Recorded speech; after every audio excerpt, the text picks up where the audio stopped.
Good morning, good afternoon, and good night, everyone. My name is Alexandra Warner. I'm a Research Officer for Evaluation, Learning, and Accountability here at ALNAP. Thank you for joining us today for this ALNAP webinar on gathering and using evidence in situations of constrained access. This is the third webinar in our Bridging the Evidence Gap series. This series has one broad aim: getting past the discussions on challenges of using humanitarian data by sharing examples of how humanitarian organizations are already using evidence to inform practice. If you have missed our two previous webinars, the first one was on the use of evidence in program planning, and the second was on the use of evidence in resource allocation. For more details or to see the recordings, follow the link my colleague has just shared in the chat box. Our topic today is a very salient one. With the ongoing crises in Syria and Yemen, and the continuing work in contexts such as Somalia and South Sudan, humanitarians face on a day-to-day basis the challenges of constrained access. Access can be constrained where there is a high level of insecurity due to violence or otherwise. This insecurity thus restricts humanitarians' abilities to assess needs as well as their own performance. In this webinar, we will focus specifically on the gathering of data through needs assessments and monitoring activities, as well as how humanitarian evidence is used to inform changes in programming. To explore this, we have three very experienced practitioners for you today. Before introducing our first speaker, however, it's always useful to know who is in the room, even if it's just a virtual room. Thus, we're going to run a little poll, which should be popping up on your screen now. So please fill that in when I go through a few quick housekeeping points. So first of all, thank you to all the participants that submitted questions beforehand. We've weaved these in to the discussion already, but please keep submitting your questions throughout the conversation. To submit these, there's a question box in your webinar menu there, and we will do our best to incorporate as many questions as possible. This webinar is being recorded. The video, audio, and transcript will be made available in a couple weeks' time. We will be sharing links to further reading and resources throughout the webinar, so keep your eyes on the chat box at the very bottom of your menu there. Also, we are trying something new. We would like to hear your good practice examples in carrying out needs assessments or monitoring activities in situations of constrained access. You can share these with us via Twitter using the hashtag #EvidenceCrisis.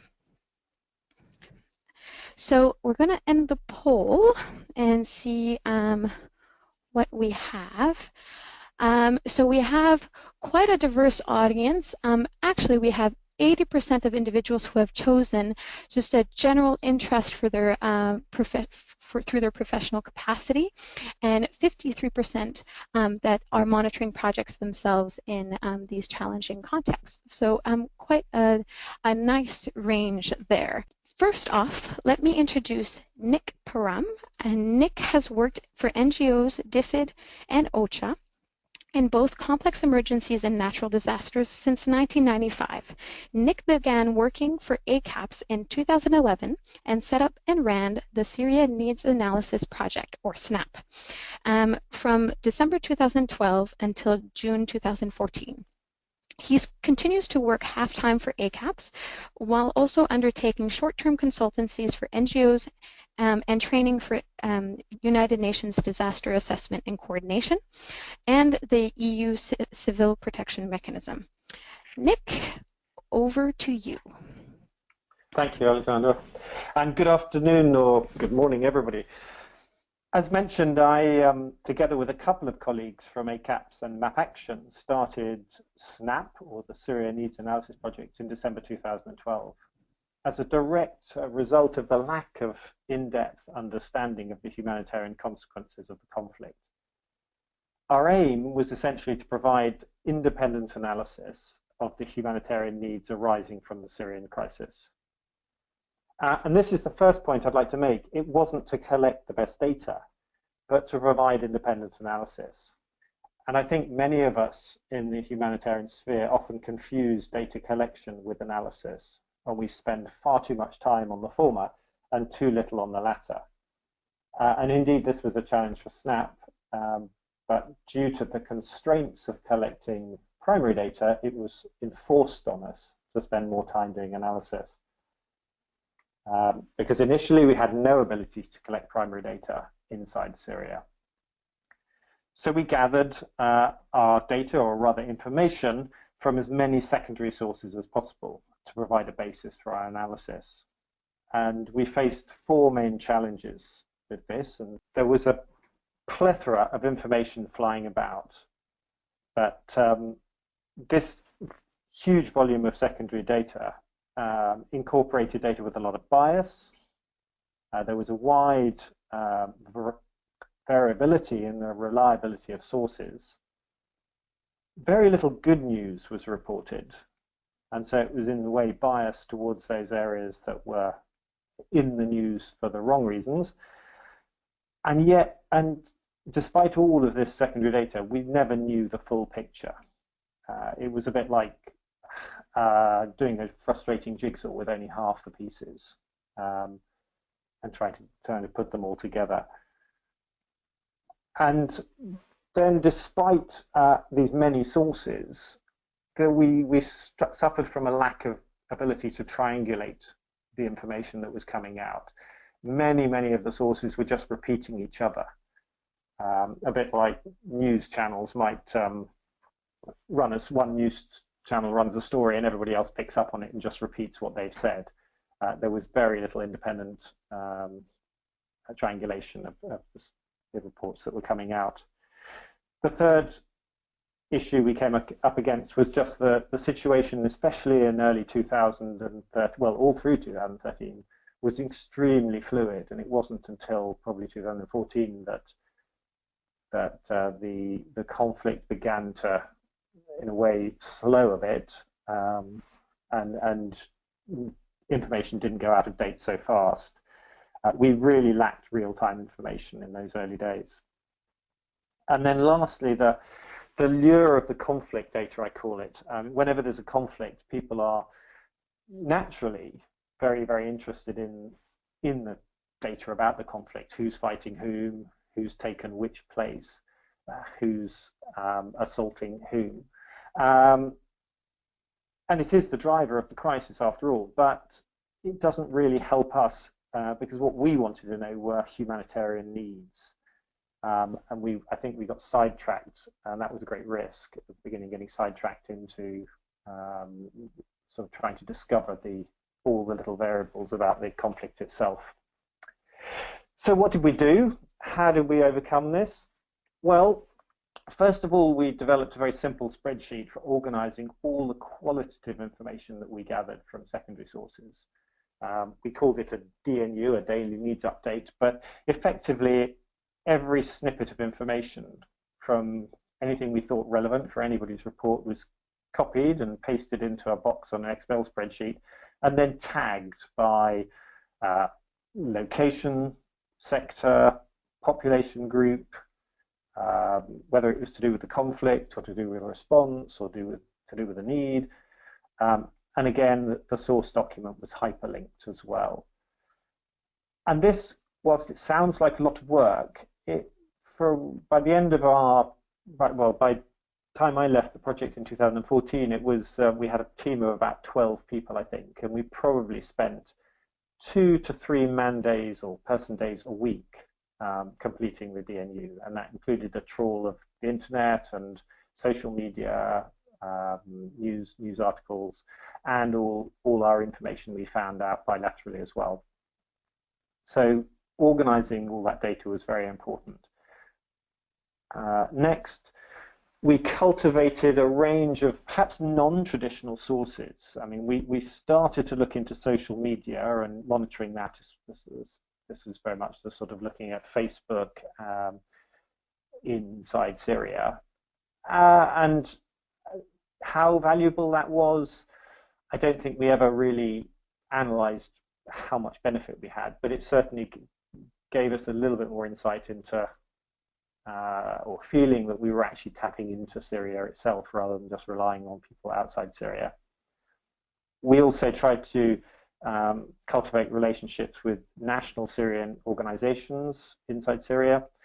And then we found that the faith-based organizations, ones who traditionally don't engage with the humanitarian community, even though they are undertaking humanitarian work, they were a very rich source of information because many of them were still traveling in and out of Syria.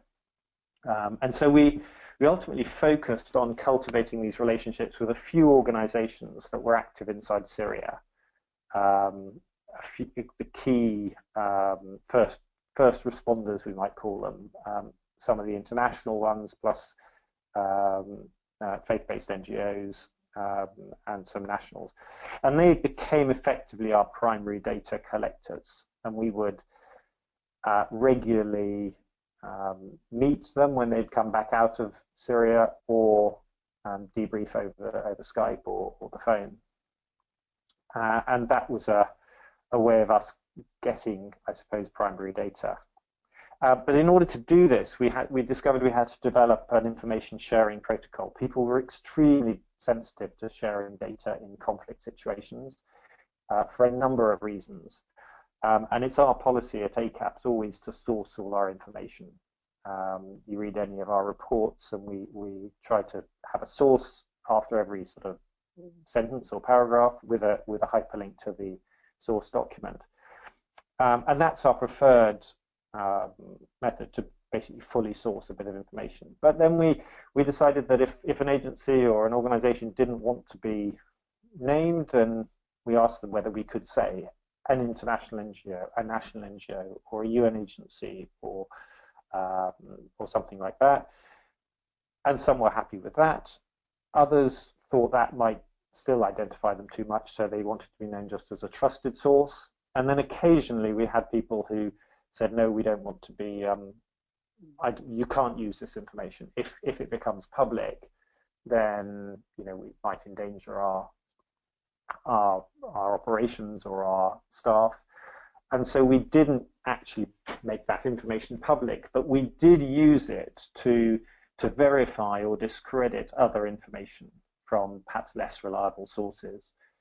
There was a huge amount of information that we would get that we felt we couldn't use because it just wasn't strong enough. But if a reliable source said, well, actually, no, that is happening, or that makes sense because of this and that, then we could perhaps quote the less reliable source.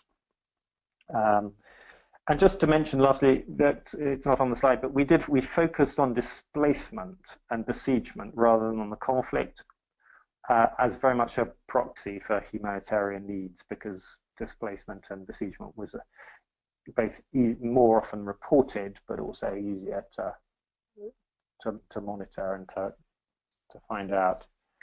So in conclusion, my third slide, we strove to have a light monitoring system, this daily needs update I mentioned, to keep a watch of the whole of Syria as well as all the refugee hosting countries.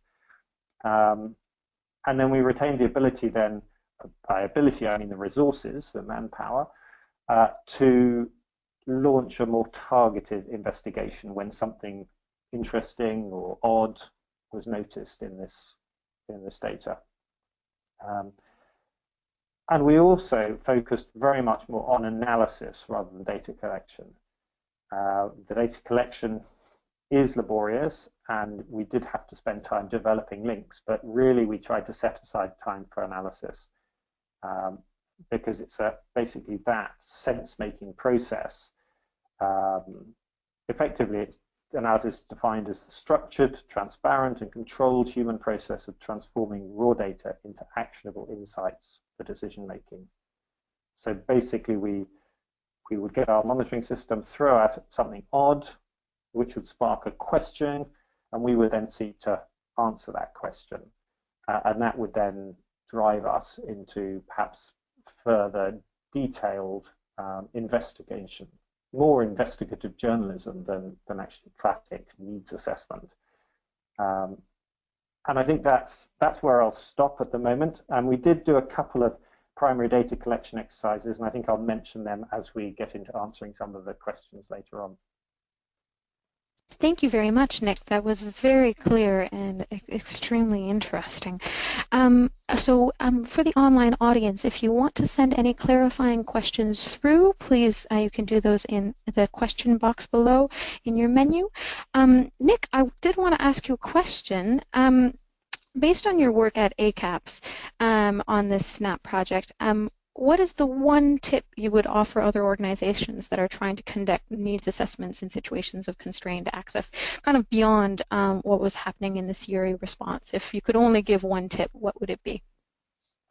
I think that would be to think hard about what primary data you really need to collect. The effort spent in collecting primary data in a conflict environment is rarely worth the outcome. Much of it's never used or is already available. And I think we are still, as a community, hung up on this need to collect primary data, whether it's because our organization wants to own some data or we feel it's more valid.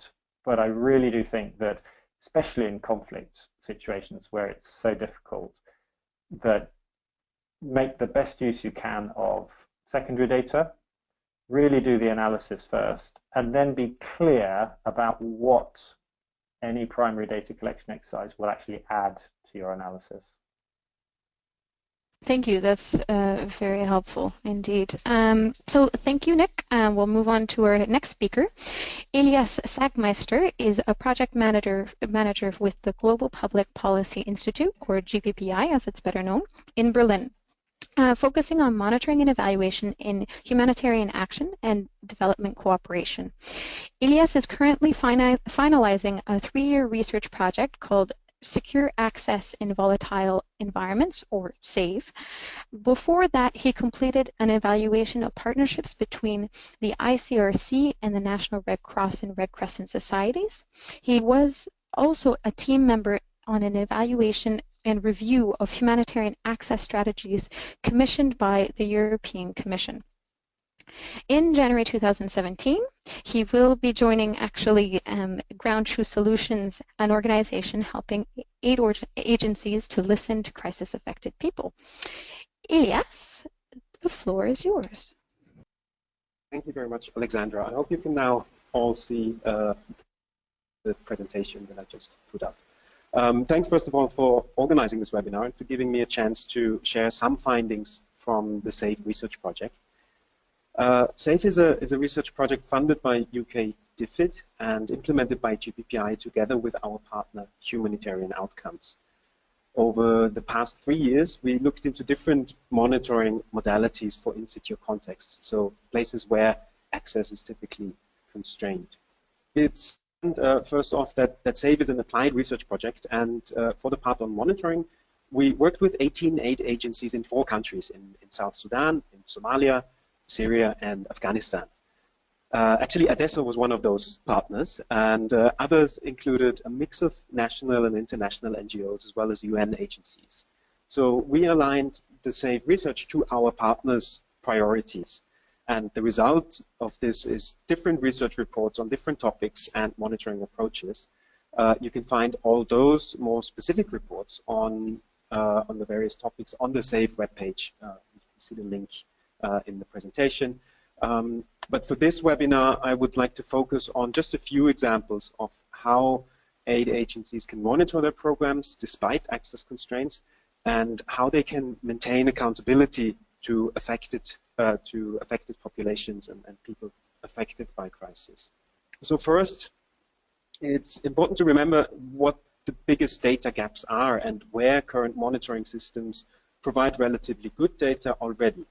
I think most practitioners in the audience, of which I think there are some 53% according to the poll, I think most would agree that monitoring systems are primarily geared towards donor accountability, and they are relatively good at counting outputs and showing how money was spent. Our research and our surveys also confirm this, but the M&E staff we consulted was also quite clear that current systems are not great at ensuring accountability to affected people. And we also saw that aid recipients confirm this, as this little graphic shows. They lack options to share information with aid agencies, for example, through the consultation and feedback systems currently in place. Across the 4 countries we covered, 85% on average, or as you can see, above 90% in some countries, say they have never been consulted about the aid they received. So monitoring systems rarely pick up some very important information coming from those communities. And the criticisms we heard were quite similar across the countries. People said that only the most influential members of their communities have been consulted. They tended to be consulted at the end of projects and not during implementation. And people criticize that they rarely hear back about what happened with their complaint or feedback. Now, for this little session here, I don't want to focus on the challenges, and also won't go into additional compliance measures that many organizations have put into place. But I'd rather like to highlight a couple of good practice examples that we saw from our partners and from others for including data from affected people. And there are a couple of I find really inspiring examples out there. List them all, of course, but the ones or the positive examples that we've observed in the 4 countries, they had a few things in common. First, they are all inclusive in their communication. So not only relying on influential individuals, they also offer multiple communication channels. For example, the complaints referral system in Kenya, developed by Transparency International, allows communication by SMS, phone, online, or in person. It includes not just aid agencies, but also relevant government authorities, for example, where this is possible. Then many examples have systematic recording and follow-up of feedback in place, thereby making sure that the information is used. So, for example, the system put in place by the Danish Refugee Council in Somalia. This one allows affected populations to provide feedback by sending SMS messages or voice calls, like many other systems out there. But all incoming messages receive a response to confirm that the feedback was received, and all the calls are logged. Then feedback is forwarded to the relevant staff. Their response, again, is also logged, and it is clear what happened to the feedback that was received. The feedback can also then be tracked and aggregated over time, which is quite useful and often involves multiple levels of the agency, of DRC in this case. There was also quite strong support from all levels of the organization, again, further helping the use of the information. And then the third point is that those affected by crisis often view one aid system and are sometimes confused about which hotline to call for which project. Good practice examples take this into account, and they offer a more common collaborative system for communication. For example, the common feedback platform in Nepal, which we also describe in some detail in our report. This involves different aid organizations, media organizations. It uses surveys, hotlines, and other means to collect input. But also, for example, since we're focusing here on insecure settings, the Internews experience in South Sudan provides also a great example. They use fairly basic technology, radio in this case, to engage with communities. And in South Sudan, this means mounting speakers on a bicycle and playing dedicated radio programs to very specific audiences, for example, in protection of civilian sites. And through this, very interesting conversations become possible, allowing to monitor the context and also the performance of aid agencies with the help of affected communities. So there are many good examples out there for such proactive systems, not just reactive ones. And it was clear that actively asking opinions delivers much better and more relevant information, and thus makes it more likely that this information will be used to inform or to optimize programs later on. You can see that many of these examples are based on some type of technology, like radio or mobile phones, and overall, we saw very strong interest in the role of technologies where access is constrained. This was true in all the countries we covered. And that's why we took a closer look and examined some of the existing options in a SAFE toolkit on technologies, which I would now like to just briefly introduce here as well. I should probably start that, of course, technology is not a substitute for access, and it should be really a complementary measure, especially in the examples mentioned before. It was used to complement communication to make it more efficient. But personal face-to-face interactions are, of course, still very important to get accurate information and also to develop acceptance and a good rapport with communities, which then can further improve access in the long run. So some level of field access is definitely desirable, necessary. It's also necessary to ground truth the data collected with technologies. But still, technologies can offer very clear benefits for monitoring if they are used in the right way. First, we described the basics and a number of examples of how to use mobile phones, which are, of course, increasingly common in all countries studied. I already mentioned a few cases for collection and use of feedback. Then second, the use of digital data entry provides very promising options. One of my favorite examples is from an INGO in Afghanistan, which changed its practice from paper-based service to using tablets and ODK, in this case, an open source software for data collection. And this organization had a lot of concerns about using tablets in Taliban-controlled areas, of course, but overall, the experience was quite positive. The concerns did not materialize, and it was also much cheaper compared to printing and manually entering survey responses in a database.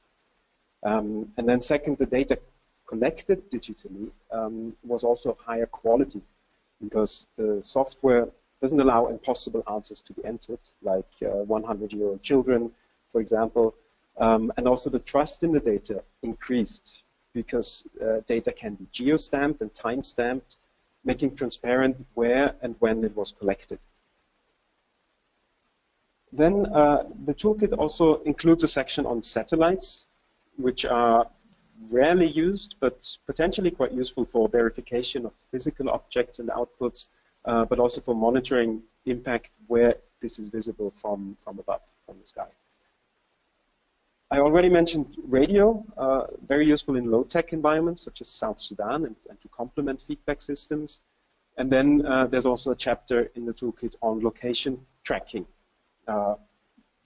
There are some quite interesting approaches, for example, the one developed by IRC.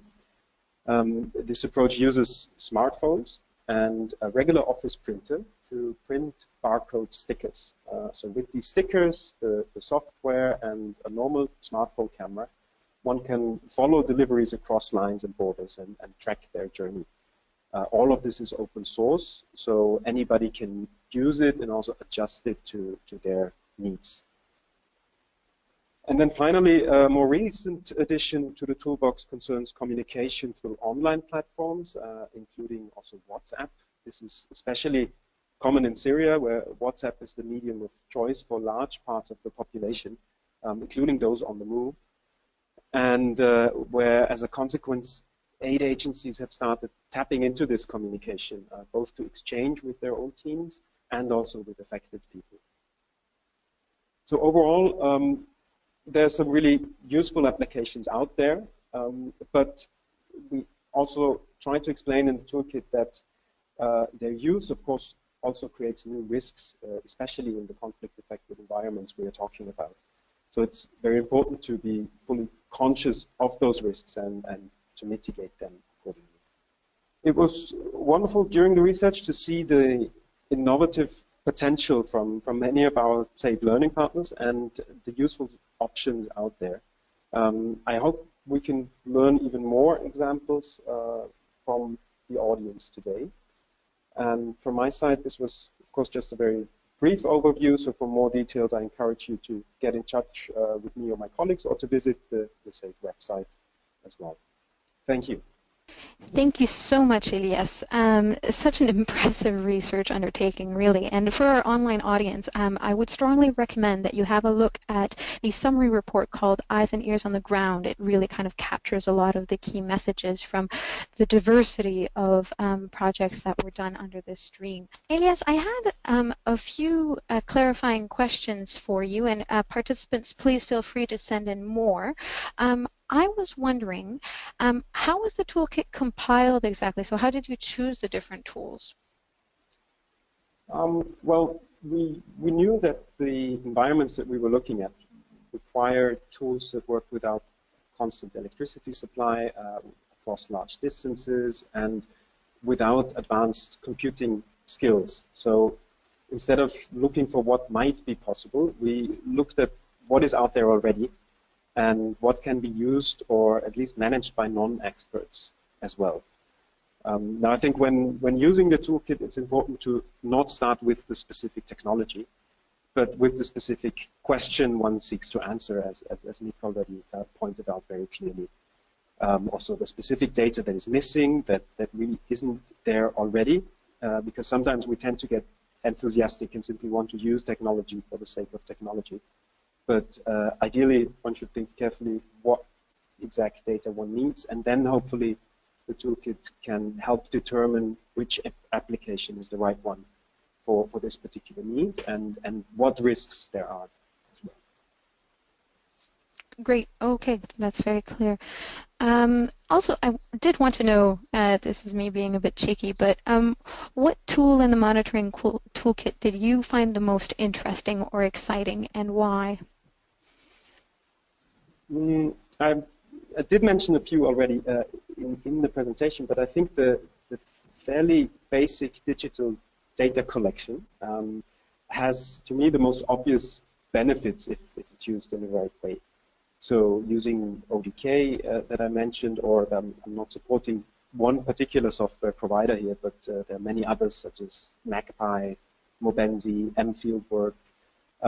Using these can offer really a lot of benefits in terms of the efficiency and data quality. And it could also make sharing data easier. So organizations working in consortia or even sector-wide or country-wide can share assessment data in a very easy and efficient way. Of course, there are all sorts of concerns about sharing data in some of these very secretive environments that we looked at. But at least technically it became a much easier endeavor and became also much faster. Actually, I have a clarifying question from Evelyn Servanjanin. She is asking if you could elaborate a little bit more on this safety aspect, especially in the use of tablets and the safety of staff. So she is referring specifically to the use of technology in Afghanistan. If you could elaborate a little bit further. Mm-hmm. Well, there are some cases also in this toolkit that describe how organizations dealt with potential security risks. I hesitate to give one general answer that is true for all of Afghanistan here. In our experience and the experience of the learning partners we had there, the risks really need to be assessed for each individual case, and they can vary really depending on the specific village that is being assessed, for example, or even the specific commander in charge of a specific area, and whether this particular person feels threatened by the use of technology, for example, whether this then could create risks for the person using the technology, for the field monitors or staff. So I think it's very important to assess it in each particular context, to always think who could also have an interest in getting the data that is being collected, and who could then compromise this data could compromise the data from beneficiaries. So it's not just about the risks during collection, but also risks that the data could be intercepted or stolen once it is collected. But again, I don't want to give one answer for all of Afghanistan, but we do have a few steps in the toolkit that can be taken to assess the risks in a particular situation. Thank you, Elias. That was very clear. Now, for our final speaker, Charles Maumo has over 12 years of experience in monitoring and evaluating in development, emergency, and post-emergency context. In the past, Charles has worked with the Somalia Cash Consortium, Save the Children International, Children in Christ International, Save World Vision International, among others. Currently, Charles is the Monitoring, Evaluation, Accountability, and Learning Manager for ADESO, formerly known as Horn Relief, which is a humanitarian and development organization. ADESO works in Somalia, arid and semi-arid regions of Kenya and South Sudan. And, as Elias mentioned, very interestingly, ADESO participated in the SAVE research. Charles, the floor is yours. Good morning, good evening, and good night to the participants and all attendees. As if just gone through the all access to basically learning more about accessing how to reach areas. I'm going to go through about what ADESO is doing, basically what we've been going through and what we've done to access how to reach areas since 2011, the time I joined ADESO, and basically what we've tried to do and how we've done our monitoring and evaluation, accountability, and learning activities in this area. First, I'll take you through the background. Basically, our monitoring is embedded in tracking the changes of the program performance over the entire period of the project. Embedded in it is the routine monitoring using new technologies. I'm talking about mobile phones, biometric scanning, and sometimes borrowing other skills from other actors that are working in the same regions, such as UNFAO, whereby they are coming in with some new technologies and like satellite scanning, and including there's an agency that is being run by UN called Famine Early Warning System Network, basically that deals with satellite scanning. Before 2011, non-state actors would ban agencies who are using new technology. That's mobile phones, GPS receivers. They were purported as spies, hence being banned from, especially in South Central Somalia. So those agencies would move out, and some of the staff would be attacked, and this is something that even ADESO went through in a few areas. But that made us go in and do some research, basically find out why and how we can access these areas, because the communities are in need. The downside was many agencies would do assessment, basically how they can go in and basically how they can access the areas, but they won't share the reports that they've developed. So what we did is we came up with a strategy, and with the help of the UN, that's UN OCHA, the cluster system, whereby agencies will come in and share information through the cluster system. So each and every agency that does some needs assessment will, through the cluster, share information of what they found out, why certain areas are not accessible, and how we can access those areas.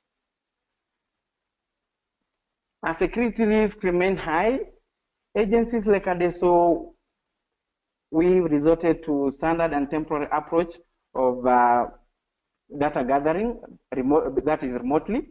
So through remote management, we've tried to get data that we've needed, but it has somehow been difficult. So we had to come up with a varied of ways of how we can access those areas and get credible data. How have we done this to reduce the risk to our staff and the communities that we are serving and gather credible data? First, because we realized most of the attacks or those who are most at risk were international staff in the field areas.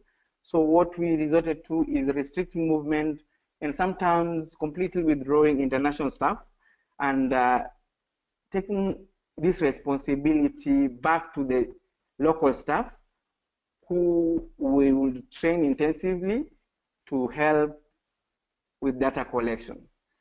It's an expensive affair, but this is something that we resorted because we want to get credible data. Secondly, we invested heavily in outreach teams. These are community mobilizers. Our projects will have as many mobilizers as we could afford. Basically, the work of these outreach teams is spreading the word about what the agency is doing, how the communities can help ADESO, and making sure that at least the intervention that we are providing reaches the most vulnerable, those who we usually target. The other bit that we're doing is carrying out regular local consultations. This is by forming what we are calling VRCs, Village Relief Committees. These are voluntary, knowledgeable, and opinion leaders in the community who are able to help carry out the interventions of the organization. And these are the people who the agency would always call or access each and every time. Basically, they're the people that are bridging the gap between the community and the agency. These are the people that who will tell us when it's safe to go in an area and collect data and when not to. And sometimes safe is not only about, or accessibility is not about only attacks from a suburb or those groups, but it will be because of impassable roads, maybe because of flooding, or because of families of communities have moved because of drought. These are the people who will tell us where to go, where the communities have moved to, or where these guys are attacking, or where we should not move to.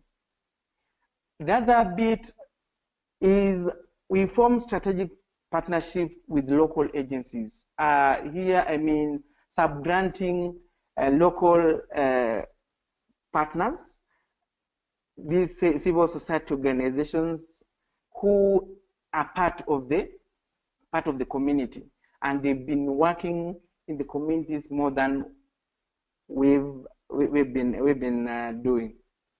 So what we do is, after subgranting them, we go in and train them extensively so that at least they can have the knowledge and know exactly what we are looking for, and go through the tools with them, dry run with them, and at least leave them with the mind of collecting the kind of data that we as staff of the agency will collect. In some areas, we've done local broadcasting, whereby through the media in those regions, we've gone in and broadcasted what we are doing, and letting the community feel that they are part of the intervention, even those who are not beneficiaries.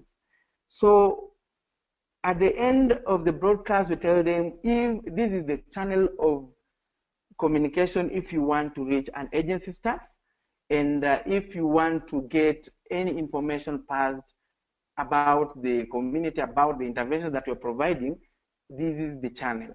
And that has worked most of the time. because they've SMSed and they've called in, and sometimes some have popped into our field offices and provided information that has been useful to our programming. And for community buy-in, basically when we go into these communities, especially when we are doing cash transfer programming, what we do is sign MOUs with community groups, whereby they co-own the project, in that in case anything happens, it's the liability that's taken by the community. It's something that they co-own. So the community form groups and they sign MOUs with the agency. They are trained of how to run the project and make sure that in case of any issue that arises, basically they inform the agency. The other bit is about diversification of staff and building capacity of this local staff. We work in different communities, and in Somalia there are different clans, and clanism is a big issue in Somalia. So what you do is make sure, what we're doing is we make sure that at least we not only select or bring staff on board from the same, from one community or one clan, but diversify so that each and every community can buy into the project and make sure that at least they don't bring certain issues to do with basically security issues, or they don't buy into the project. And that has helped us even locate those hard to access areas and collect data, because the staff from those clans have been involved or are part of our group.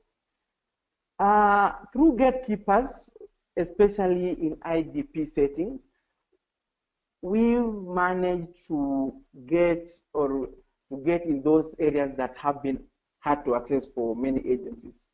Through these gatekeepers, because we've been working in these areas for long, they have become like friends of the agency, and we each and every time keep them updated of what we are doing in relation to programming in those areas. So they become friends of the agency.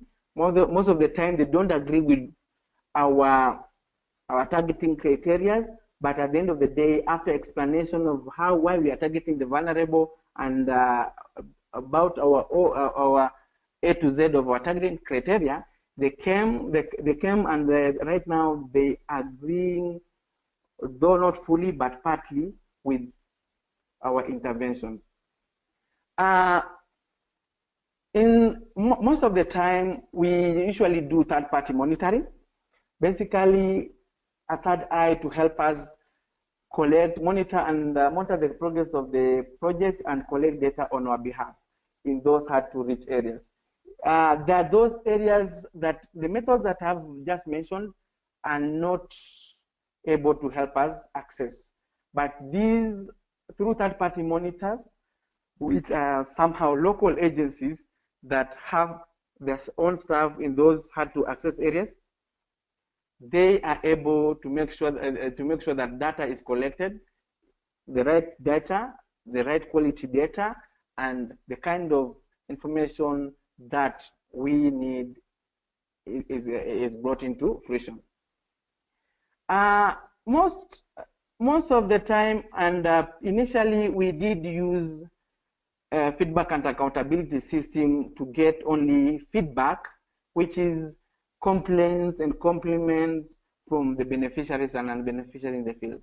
But we recently realized after the SAVE project that this is also a good medium to get or gather data.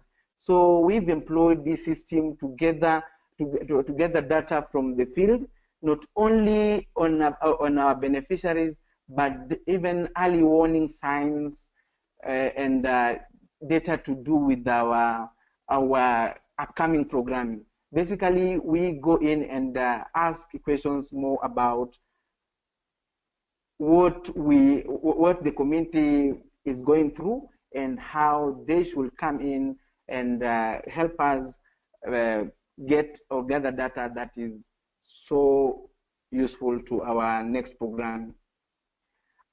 We've tried to embrace new technology in our systems and gathering the data. Right now in the field, in those areas that we have our staff, that our international staff at HQ can't access, we are utilizing online data management and including remote sensing, biometric scanning, mobile data collection. So these has also helped us get data, real-time data in our HQ. We'll move on to the discussion, actually, if that's all right. I'll save this slide for a little bit later if we can come back to it during the discussion period. I did have a really a question come in from the audience wondering, you mentioned it just now, how you were involved in the SAVE research and some of the improvements you made based on this participation. But could you elaborate a little bit more of some of the learnings that you absorbed and how that's changed the way you work at ADESO? Okay, thank you. I think from the SAVE research project, we've learned a lot. And one of the things that we did learn is about going back to basics. And by going back to basics is we've always been engaged in learning more and utilization of new technology. But we did realize there are those areas that still, where we're collecting the data, the communities have not embraced the technology. Like someone, you are interviewing a community member, and most of the time you have a phone. The person is always not giving you answers that you need, or the answers as they should be, but is more concerned about your utilization of the phone. Basically making an assumption that at least that phone somehow is making him or her uncomfortable. So in some areas, what we've done, like in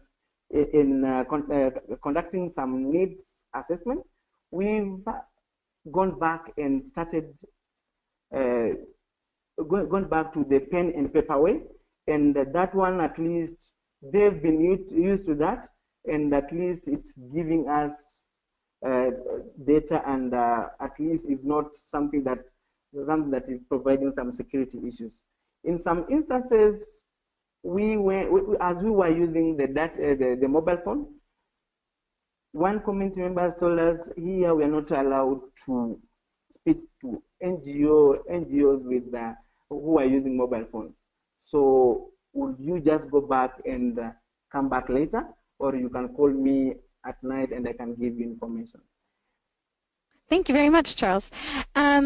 So we're going to open it up now for discussion. So if the online audience wants to send through their questions, we do have a few that have come in already, so we'll try and incorporate those into the conversation as much as possible. Also, remember that you can share your good practice examples in carrying out needs assessments and monitoring activities in situations of constrained access via Twitter using the hashtag #EvidenceCrisis. Thank you again, Charles, Elias, and Nick. I should mention that this series, or webinar series, builds on the work of ALNAP that we did back in 2013 on evidence in humanitarian action. we established 6 criteria for evidence quality. So accuracy, representativeness, relevance, generalizability, attribution, as well as clarity around context and methods. My colleague should be sharing the report with you right now in the chat box there. So I wanted to ask the panelists, in your experience, are there evidence quality criteria that are more likely to fall to the wayside in the contexts that we've been discussing? Which ones and what measures can organizations take without breaking the bank, very important, to mediate these criteria falling off? Nick, would you like to go first? I think, yeah, well, I think the key for me is really that representativeness. I mean, it's with looking at what we did in Syria, well, none of our assessments or even our primary data collection could be said to be representative, and very little could be generalized. But I think, you know, if we take what we've got and we look at making sure that we can rely, as I said, we look at specific reliable sources. We source or we find those that we consider to be reliable, and we actively seek to triangulate our data, tracing as far back to the original sources as we can. And then we're constantly interrogating the data, and we're playing devil's advocate, and we're trying to understand, you know, what could this data be telling us? Could, you know, if we think it in the context should be saying this, somebody else would try and fight against that to sort of, yeah, play devil's advocate, try and undermine the arguments, to really sure that, to make sure that, you know, what little evidence we have is being used in a way as accurately as we can, to make sure we're only saying what we can say from it, and then to work out what the limits of that data are. You know, how far can we extrapolate it? You know, if it's something to do with the health system or the access to water, you know, we've got to say it very specifically about one particular area if that's the data we have. But then, from what we know about the rest of the context, can we then make an inference as to what it will be like in another area, whether it'll be a priority need there, and do we have any other evidence to support that? So I think, you know, we would look to work with what we have, and just be really clear in what we reported, make it clear what it's, you know, what it could be used for. Thank you, Nick. Elias, what do you think? I think Nick said it all pretty much, especially on how to deal with the lack of representativeness, because I also think that's the most difficult one probably in areas where you cannot do proper sampling, where you sort of have to take what you can get, and then as a consequence you get all sorts of geographic biases depending on the segment of the population that you can reach, depending on the access situation. So maybe just one thing to add would be that also comparing data with the information that other peer organizations have can of course also help to judge how representative one's own data is. And I realize in most conflict-affected environments, agencies are wary of sharing data, but to me it seems promising and important to create fora or create protected spaces where agencies can exchange about the data that they have, to also see that is this representative, or is it only the part of the jigsaw that only we see, and then maybe other peer organizations see a different part. Thank you, Elias. That's very clear and helpful. Charles, slightly different question, if I may. One of our participants asked specifically, how can organizations achieve representativeness in their data collection? How do we know that we have the full picture? Thank you. I think the question is in twofold about representativeness, which touches on sampling, and the full picture, which touches on the methodology. I think bring all these two into being. What organization can do, first of all, is by utilization of scientific methods in the sampling. And by scientific methods, I mean those following the criteria as outlined by those formulations, and making sure the nitty-gritties are taken care of. Basically, looking at the confidence interval, the population that one wants to assess, and also checking on the margin of error to get your representative sample. Because these methodologies have been utilized, have been tested, proven, and they've worked in many scenarios, if not all, and they are specified on where and when to use them, including the population to be used on. The other bit is in the sampling. It's better to also make the stakeholders aware and basically get the stakeholders involved in the areas that one wants to assess. These are the guys on the ground who know the area well, and they can help you gather representative or full picture information or data in a certain locality that an agency or one has no idea about. The third point is, I think it's good to cross-reference, and in cross-referencing, I think taking a small sample from the rest and doing a simple assessment. Basically, after you've done your full assessment, just take like 10% and try to analyze the 10%. If that information is giving you like the same or close results to what you have generally or in the full picture, then you'll know that the data is representative. Thank you. I have a really interesting question that just came in, so I want to make sure that we have time to get to it. I have a question here from Jessica Romo, who's asking, so she says, I might have missed it, but could the speakers comment about the rigor?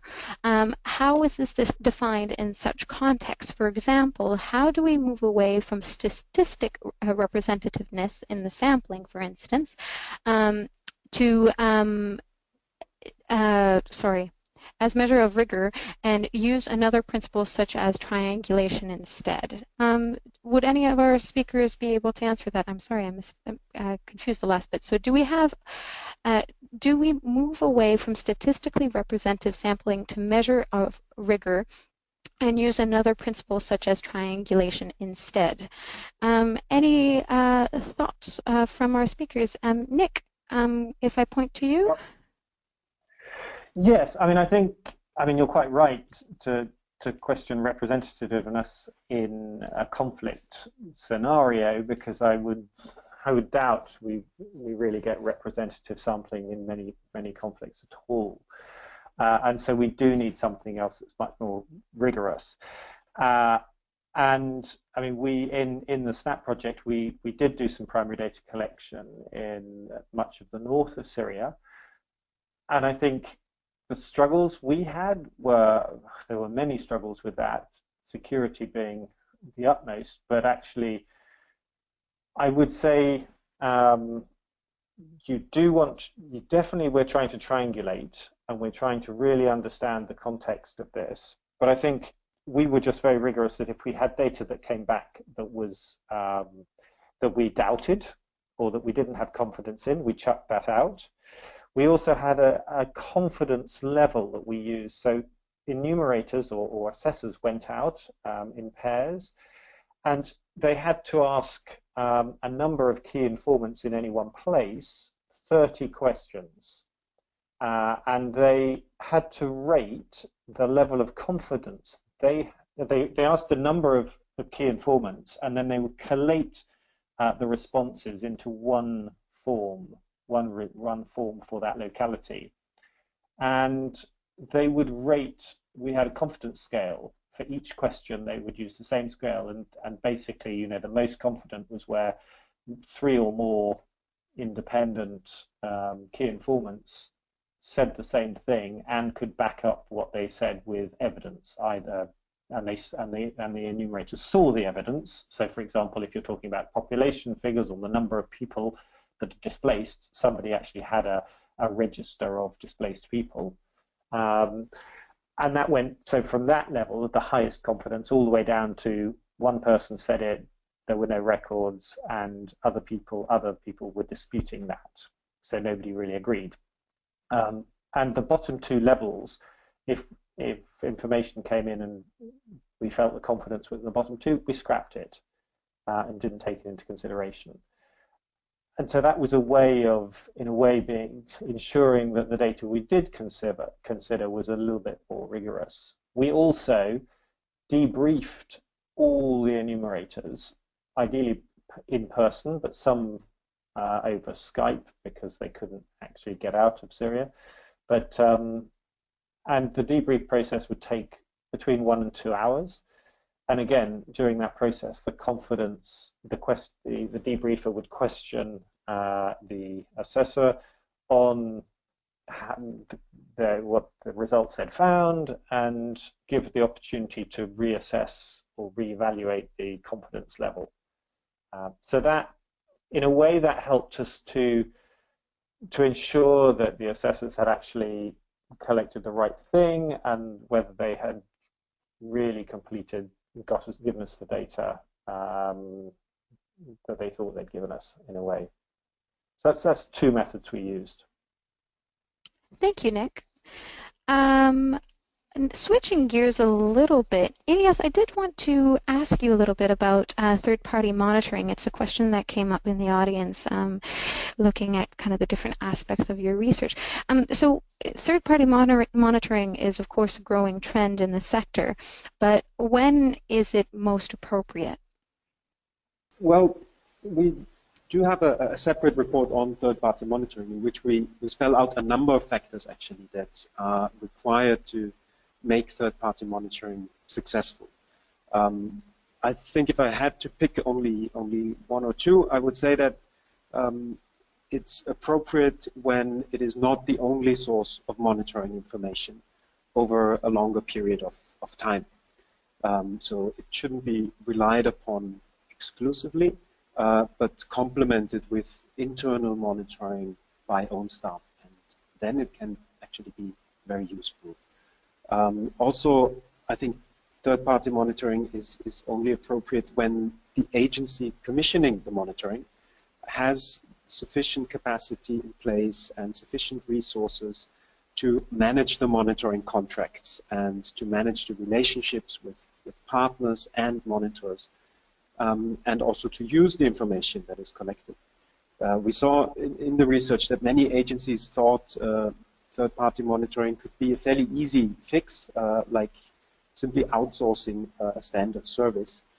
But in reality, it required a lot of back and forth, a lot of close management with involvement in, for example, the hiring of monitors, their training, and many other aspects. And I think this should definitely not be underestimated. Thank you. I have a question here from Helen Luang, and I'm going to direct it to you, Charles.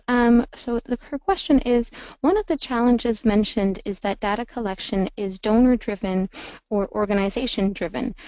What examples did you find where the data collected was analyzed and used by the community itself? First of all, I would say the bit about data being donor-driven, it depends also with the agency and the project that basically the agency is running. In one of our projects, we realized it was that it just ended recently, October this year. We realized that whatever we're doing is not something that is only what the donor has to get the data on or has to get reports on, but the community is able to learn from it. And that was on natural resource management using Cash for Work project, because we were utilizing local materials to reclaim the natural resource of the communities. So on a sustainability angle, what we did is come up with a learning protocol whereby each stakeholder is involved. And in that regard, what we did is develop the protocol with the community, including the ministry. That's the Puntland Ministry, the government in Somalia, and the communities, including the mayors, who are like the lead in a locality. So what we did is coming up with an outcome monitoring kind of a criteria, whereby we collect data, and it's not only our staff that are involved, but the community, the group that we've selected, or the community has helped us select, help us collect the data and analyze the data. It's more of qualitative data, whereby after we collect data from the community, they help us analyze and interpret the data, what it means. And we help them act on the results or the outcomes, whereby in case the results are like we need to abandon a certain area, then and move to another area that is more prone or in need, then they're the one who are leading. Basically, it's a need based. And what I think agencies should do is about giving a listening ear to the community, and especially the opinion leaders, because the community members are always going to follow what the opinion leaders or the local administration tell them, or what the local administration is able to lead on. So giving a listening ear and making the community themselves get involved from the start on data collection is a good thing to do, and is something that is going to bring in greater impacts and basically greater outcomes at the end of the day. Thank you, Charles. Very interesting example. Now, I have a question from Lisa Daoud from Solidarité. I'm going to give it to Elias to start off. In areas where village committees are not truly representing people's interests, so especially people with specific vulnerabilities, for instance, or where local governance is not structured or too colored by the conflict, how can we get first-hand feedback from affected people without bypassing anyone? Yeah, that's certainly a challenge in practice, and I did mention that also communities often feel that only certain influential members of their communities are being involved in feedback mechanisms and in conversations with aid agencies. I think the most interesting examples that we saw where agencies managed to get a more inclusive conversation going and a more representative sample, if you want, were cases where different channels were used, for example. Typically, each channel of communication has a certain bias. Of course, if you use mobile phones, you will only reach those with mobile phones. If you do suggestion boxes, you will only reach those who can read and write, and so on. And this is also true for different face-to-face channels. And so only by combining the different channels into one bigger communication effort, for example, including radio and media that reaches everybody, that's, I think, how one can get the fullest picture or the most diverse picture and hopefully not bypass anybody. Great.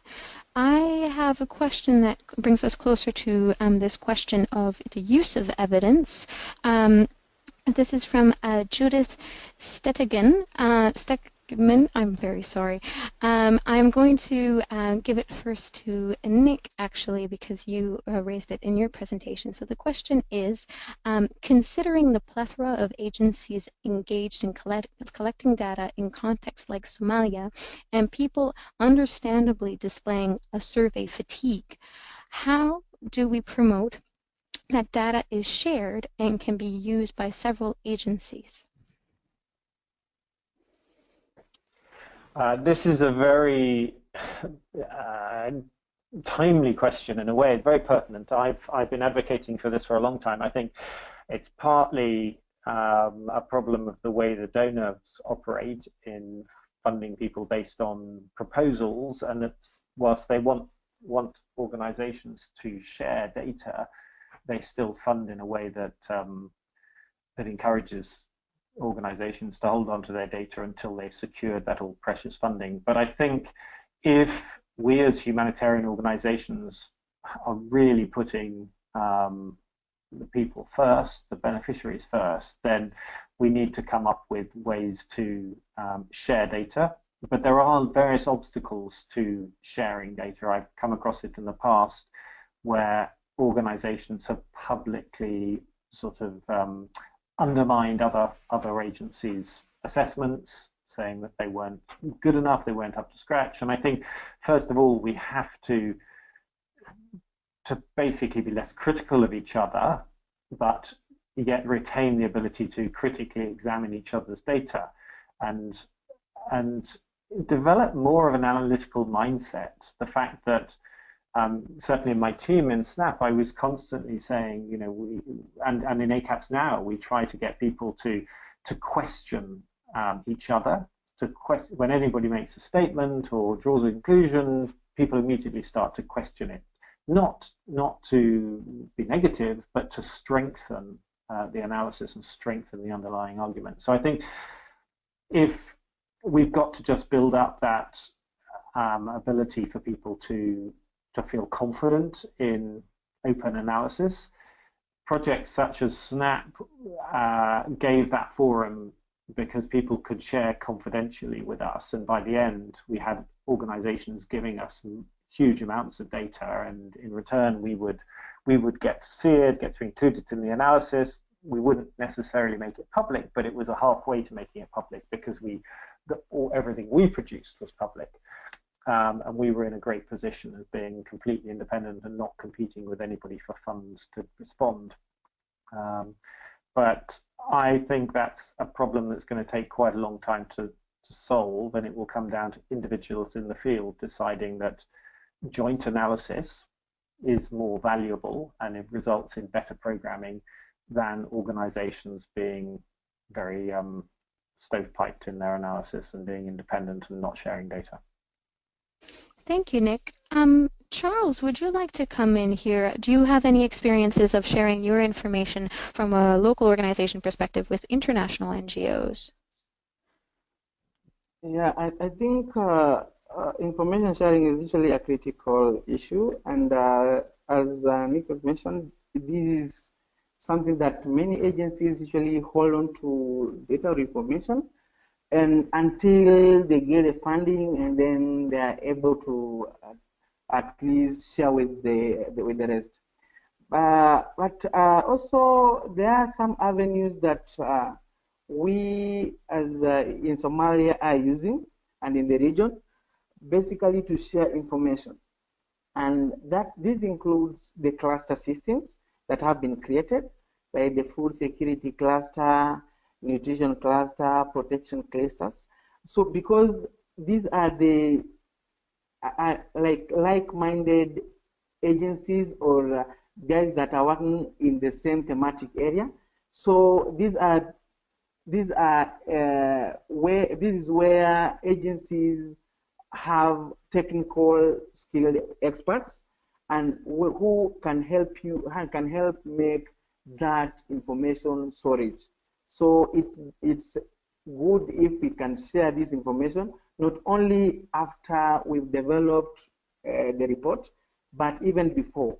Like recently in the food security cluster, what we were discussing is before one conducts an assessment on food security and livelihood, he should share with the food security cluster leads those tools so that at least they can help enrich them.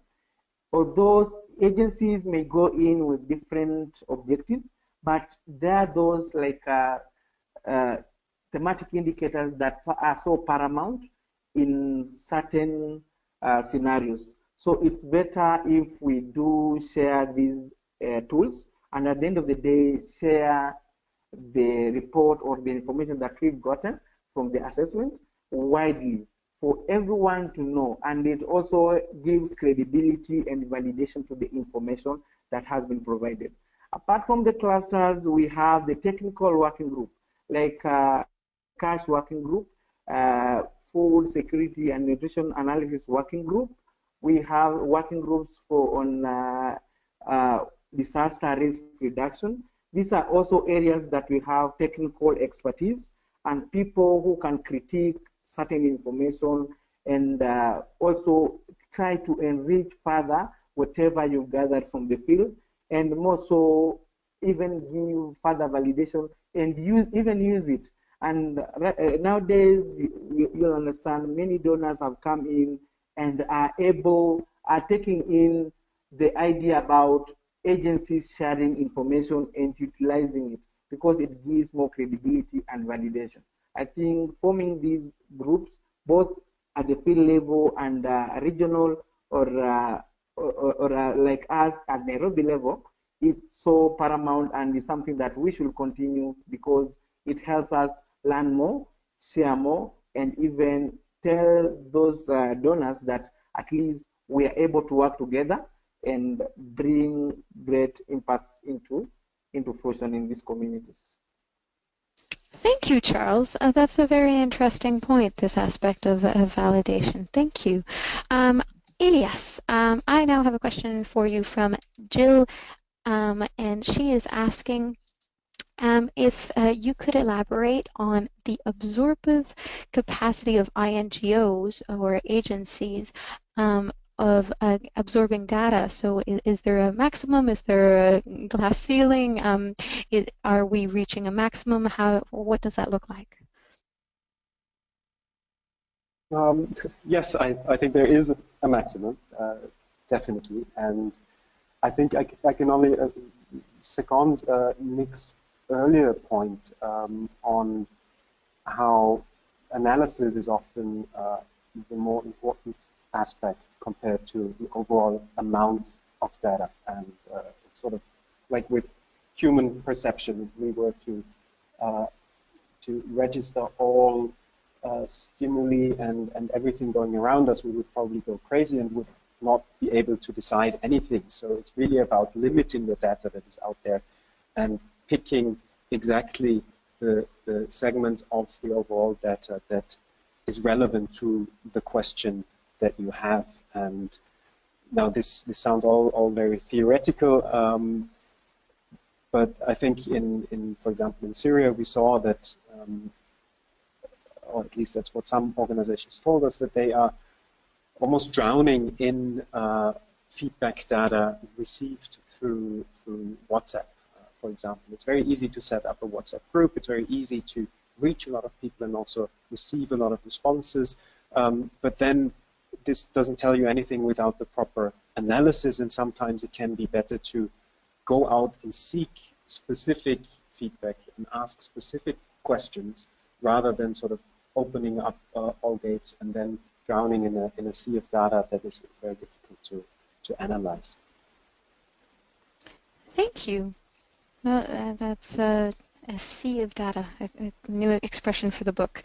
Now, Nick, you may have the last word, actually. So I have one final question for you.